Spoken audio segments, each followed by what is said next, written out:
Hello everyone, and welcome to a yet again atypical video about Apex Legends. So, this video is sponsored by EA. Thank you to EA and the Game Changers program for giving me access to Season 7 yesterday on October 29th, 2020, with a bunch of other content creators, influencers, press, all sorts to check out the new map Olympus and all new content coming to Apex Legends for Season 7.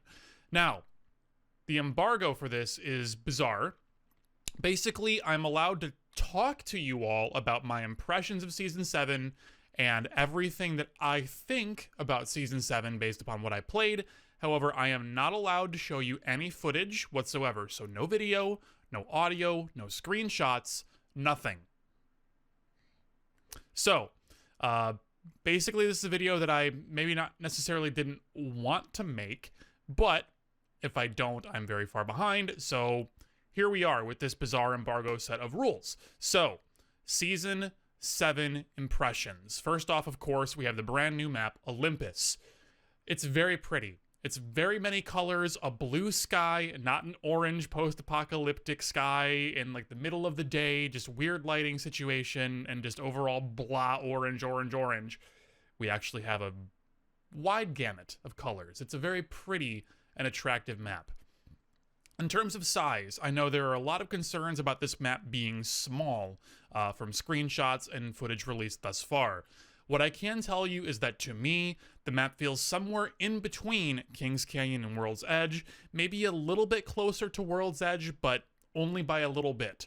And there is a lot of open space in this map. There's a lot of negative space in this map, where normally you would have things like gigantic rock walls to separate sections of the map and POIs from POIs. That in a lot of ways just isn't necessarily a thing on this map. I mean, it is stylistically different. There are some big line of sight blockers like that, and region blockers, progression blockers, where you have to go through certain chokes to get to different areas of the map. But in general, I'm finding that many POIs are more within line of sight to each other, but they are very, very long distance.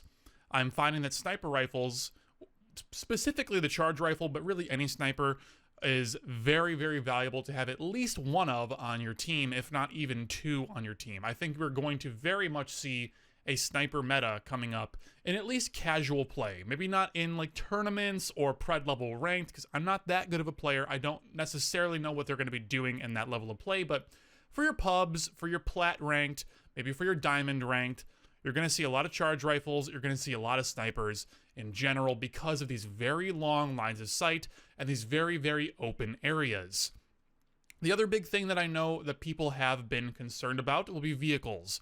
And what I will say is that with the vehicles, you don't need to directly hit individual players that are on the vehicles. If you shoot the car anywhere, that damage will be distributed across all players that are riding on the vehicle. So basically, you don't need to have very good aim whatsoever. You don't need to have a super accurate weapon. If you can spray down an enemy team with as much possible bullets as you can, you are going to be doing just fine. That being said, the cars are also very loud. You can hear them from quite a long ways away. They're big targets. They are a movement tool. They are an escape tool. They are not necessarily a hold W at an enemy team and third party them with the car kind of tool. I mean, you could use them that way, because once you get out of the car, it will kind of sink and sit on the ground and become a piece of cover for your team, which is something. It's definitely, usable in that way. But it's not really something that you really want to roll up on a team with and just suddenly blindside them, because the animation of getting out of the Trident to actually start shooting at your opponents is quite long. So you'll get blown up doing that. Like, you're going to take a good 25 to 50, maybe even more damage coming into a team per teammate. So you're going to have basically, let's just say, roughly 100 HP off your entire team's health pool. Let's just kind of phrase it that way. And now you have to start fighting from that health disadvantage when the enemy team is fully aware that you are coming up on them. Whereas if you parked your car further back and then third-partied like a little more traditionally, you might take a little bit longer to get there, but you'll be coming in with your full health and a little bit more of a surprise factor potentially. So Tridents can be used for third parties. Not super recommended for them. They are a movement tool. They're an escape tool for when you're in a really bad situation, but not really a third-party thing. I think the vehicles are fine. I don't think they're overpowered. I don't think they ruin the game. I think that a lot of the feedback people have been giving about that before they've even had a chance to play it is kind of misguided, as I have alluded to on Twitter a couple of times in the past week or so, but realistically, I think they are okay, and they're overall pretty fun. It's just kind of weird because some of the things that you want to do with the vehicles, like for example, you can take a Rampart turret and stick it on the back, pretty much exactly like you would expect from a Halo Warthog, albeit with a very limited range of motion. So you don't have a full 360, turning radius in the turret. You can only go, if I had to ballpark, 20 to 30 degrees off of the center of where the car is facing. So you have very little freedom in where the turret is aimed. Basically your driver has to actually aim at what you're trying to shoot at, as well as you on the turret aiming at what you're trying to shoot at. So you basically have two people trying to aim at the same time.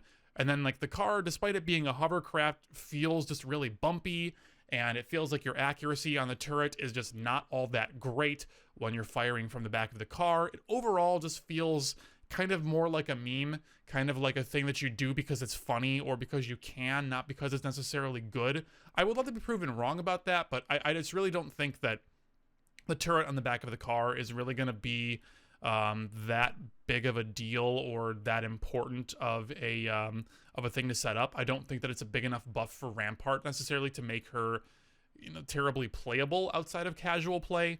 But, we'll see. I think this is something that could very easily be tuned before Season 7 is actually launched, if they choose to do so, or shortly after season launch, again, if they choose to do so, and make it a little bit stronger, maybe give people a little bit more reason to actually pick up Rampart sometimes.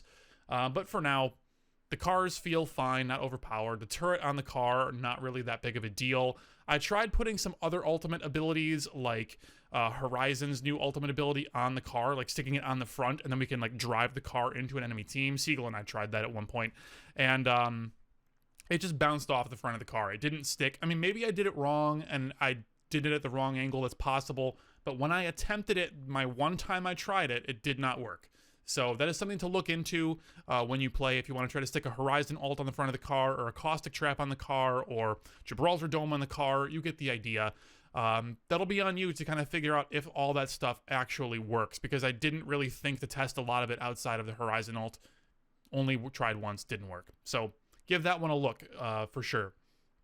Let's see, what else do we have? Horizon, of course, the brand new legend. I very much enjoy her passive. I think that it is one of my favorite passives in the game. So what it is if you hit the ground from any height, you will not have a hard landing. So imagine that you're on Kings Canyon and you're on one of those big overlook towers and you jump down into the river. You know how when you land, you kind of are stunned for a split second and you can't move very freely and you're just kind of stuck there until your character recovers and then you can start slowly ramping up to a full sprint?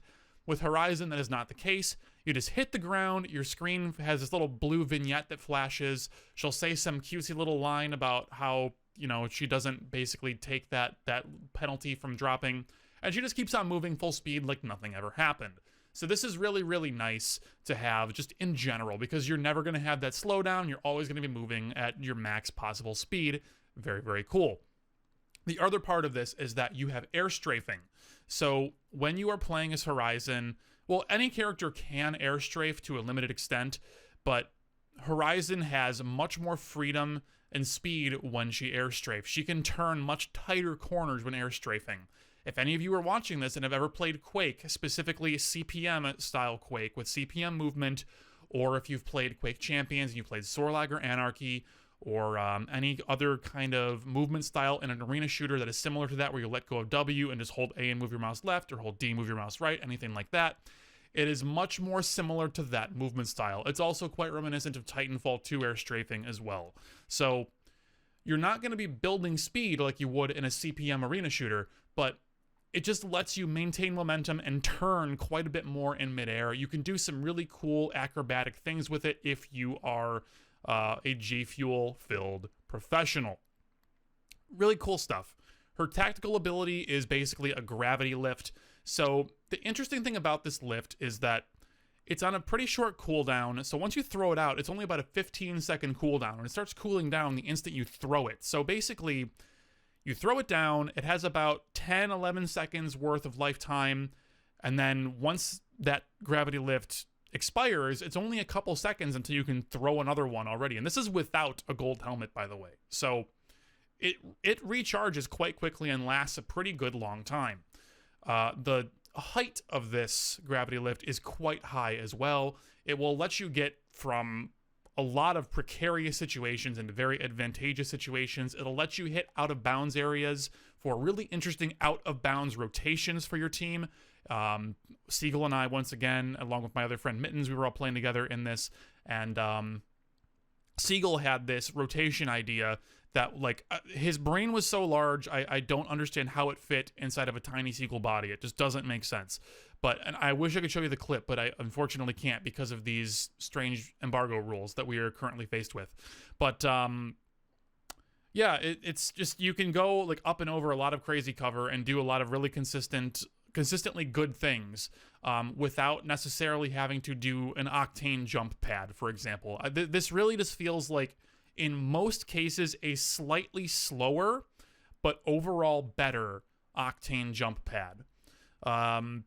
And it's not your ultimate, it's just a Q ability. So I really hope that Octane gets something very significant, because he really needs, in my opinion, just a full rework at this point, especially with Horizon doing what she does, because she fits a lot of Octane's themes in that she can do daredevil jumps and continue moving at full speed. She can air strafe better than anyone else. She can lift her whole team up to high places better than Octane, which are all like the major selling points of Octane. All that he has left is passive health regen and the stim that takes 10 HP from him for whatever reason, and then gives him speed for only a very limited amount of time, while also making his healing and reloading and other stuff kind of awkward sometimes, where you can like run out of hands and your character kind of freaks out and like you can't reload and you can't shoot and you can't do this, you can't do that, and you're locked out until the stim expires because those bugs are still pervasive with the character. And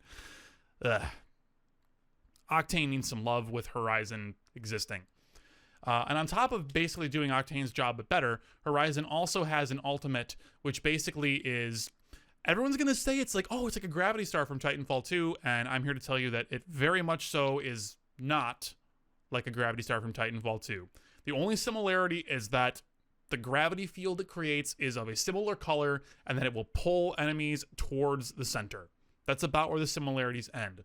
So this is more of, think of it this way. When you throw the ultimate, it'll pulse, and everything that's within the radius of it after a short little wind-up period will get pulled really hard into the center of the ultimate. And then once they are pulled in like that, they simply have this really hard resistance on them when trying to run out of it. So you get pulled in, and then you can still move freely once you get pulled into it if you're the target of it, but your movement speed trying to get away from the center of that singularity is very significantly reduced. So it will hold a team in place, it will pull them out of place, and then hold them in place with a fairly tight grip, but it's not guaranteed they will hold still and float and they can't do anything. They're still feet on the ground, still good accuracy, low but non-zero movement speed, so they can get out. This ultimate ability paired with like an arc star, or if you throw a frag first and then you do the ultimate right on top of the frag to pull enemies into it, can do major damage to a team. It can be an instant fight winner. It's on a pretty short cooldown. It's really strong in its current state. I really think that Horizon players are going to need to take a little bit of time to figure out the angles, figure out their positioning and when to throw it, and get some team coordination going. But this is one of those abilities where you're going to get wombo combos going, and you're going to just roll through teams with this ultimate if you set it up just right. So really keep that in mind. I also think that if you have something like a Bloodhound and Horizon composition, that can be incredibly powerful, because Bloodhound giving wall hacks to the horizon so she can see exactly where the enemies are, and then letting her position even better because of those wall hacks to get the perfect positioning on her ultimate. And then because the ultimate has a lot of visual effects that will really clutter your screen and make it hard to see the enemies that are inside of the effect, again, that second ping of the wall hack while the Bloodhound has her ult up will reveal them inside of that really clouded, weird-looking area that will let you very easily shoot them and take them down. The other part of this ultimate that differentiates itself from Gravity Stars in Titanfall 2 will be that they do not seem to actually bend the trajectories of bullets or any grenades or anything that goes through them. Because in Titanfall 2, if you were to shoot through a Gravity Star, it would actually redirect any non-hit scan projectile that was going through it. So if you fired, an R201 or an R97 or a car SMG through the Gravity Star, it wouldn't do anything. But if you were to shoot a Kraber through it, the bullet would bend and it would twist. Or a Mastiff, it would bend all the shots and it would make them go a different angle. So that doesn't seem to happen with this ultimate whatsoever. All your bullets seem to actually behave normally. So you don't have to do any weird things with that. And unfortunately, you're not going to be setting up any cool trick shots like that, which is kind of sad, but, it is what it is. So I think those are the major things that I really wanted to talk about. We, of course, have clubs coming in, which is going to be... I don't want to say it's like a clan, because it's really not like clans or guilds.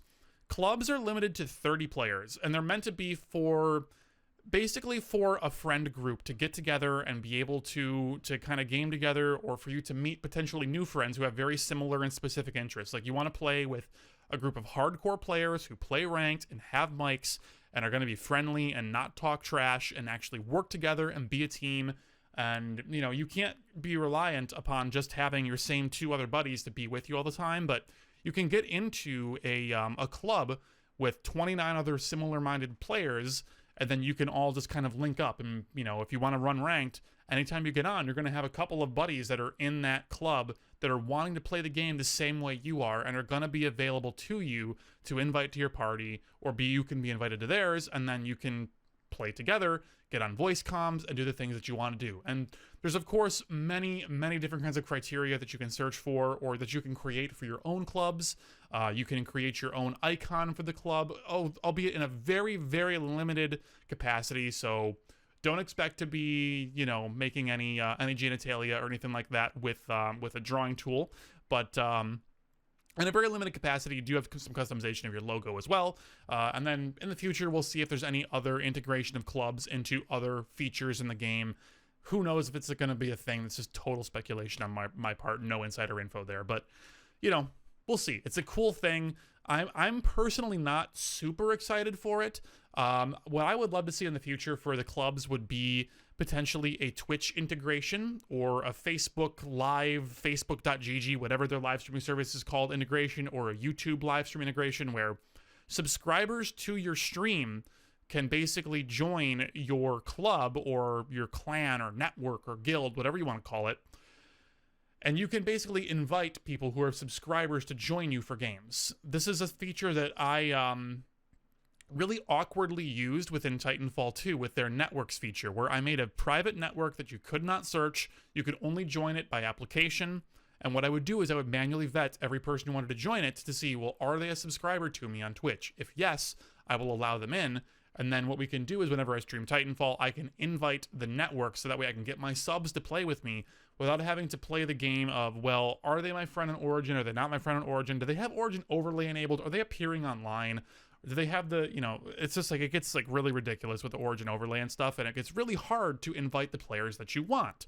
So that feature in Titanfall was great for me. I would love to see an extension of clubs into something like that in the future, but for now, what we have is looking pretty interesting for the kind of player who is typically your lone wolf solo kind of person that is just really getting burned by Titanfall, or getting burned by Apex, trying to play trios by themselves and just getting random people all the time. At least with clubs, you can really cone down who you are playing with and what kind of players that you get on your team, and hopefully significantly improve your experience that way. That's the intention. We'll see how well it works out. If you guys have any other questions about other features and updates that I may have missed for Season 7, please leave them in the comment section down below, and I will do my best to answer them for you. I will have footage coming out for you on November 2nd, I believe is when the embargo drops, and I can actually show you some footage, show you some gameplay, show you the map, show you the Trident, show you the new character, and all the other little things, all the cool clips that I managed to get throughout the entire day of playing. So look out for that when it comes out. Thank you all so much for coming by. I hope you learned something new. Sorry for the very strange video format, but this is the most that I'm allowed to do at this point in time, so hopefully it was valuable to you. We will see you hopefully sometime before November 2nd, but if not, we'll see you then. Take care.